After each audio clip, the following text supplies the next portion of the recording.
Zombie Apocalypse.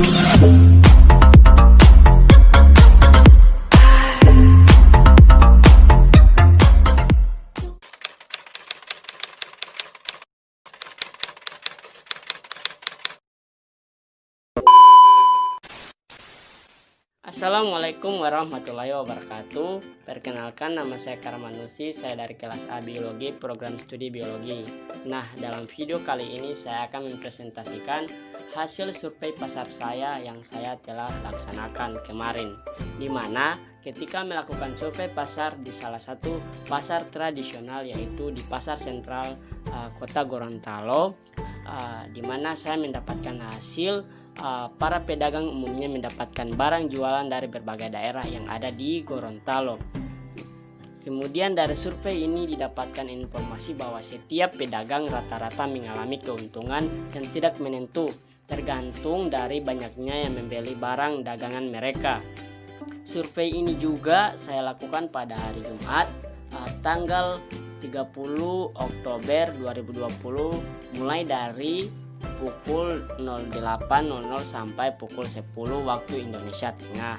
Nah, dari beberapa tempat penjual yang saya datangi, saya memperoleh hasil yaitu pertama, dari penjualan ikan. Dari survei penjualan ini dilakukan dan didapatkan informasi bahwa pedagang mendapatkan pasokan ikan yang masih berada di daerah Gorontalo. Dengan modal 500.000 untuk setiap pasokan ikan, maka ikan-ikan tersebut dijual dengan 40.000 sampai 50.000 per ekor. Jadi ikannya ini ikan yang besar. Nah, harga ini sesuai dengan jenis ikan dan ukuran ikan yang cukup besar. Ketika ditanya mengenai keuntungan dari pedagang tersebut, ia menuturkan bahwa keuntungan yang didapatkan sekitar 200.000 sampai 250.000. Akan tetapi tidak menutup kemungkinan untuk setiap penjualan mengalami kerugian.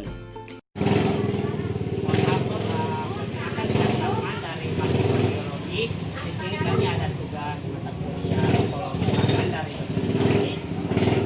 dari bahan-bahan pangan yang ada di pasar. Sebelumnya nama Bapak siapa?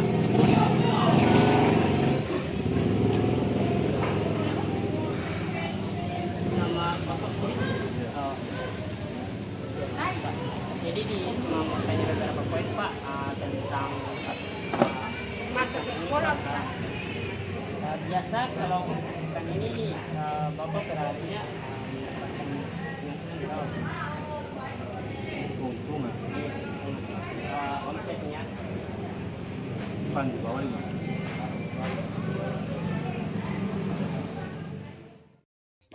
Kemudian untuk penjualan rempah-rempah dari survei yang dilakukan pada salah satu pedagang pasar yang ada di daerah Gorontalo, saya mendapatkan hasil bahwa untuk bahan rempah-rempah seperti cabai dan tomat, para pedagang mendapatkan pasokan barang yang masih berada di daerah Gorontalo. Cabai ini dijual pedagang dengan harga 7.000 per kaleng, sedangkan tomat dijual dengan harga 8.000 per kaleng.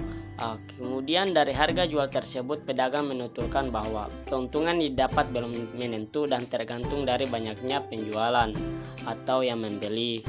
Kemudian yang terakhir, penjualan beras. Nah, dari penjualan beras atau survei yang saya lakukan ini pada salah satu pedagang yang ada di daerah Gorontalo, saya mendapatkan hasil bahwa untuk beras para pedagang mendapatkan pasokan yang masih berada di daerah Gorontalo juga. Nah, dengan modal dari 400.000 sampai 500.000 beras dijual pedagang dengan kisaran harga 9.500 sampai 10.500 per liter, di mana harga jual tersebut pedagang menentukan bahwa keuntungan didapatkan belum menentu dan tergantung dari banyaknya penjualan. Nah, itu adalah hasil survei pasar saya yang saya telah lakukan, di mana saya mensurvei ada beberapa sumber ketersediaan pangan dari yang pertama itu ikan, kemudian rempah-rempah, dan yang terakhir adalah beras. Nah, jika ada kekurangan atau data-data yang saya berikan menurut teman-teman salah, mohon dimaafkan. Cukup dan sekian. Wassalamualaikum warahmatullahi wabarakatuh.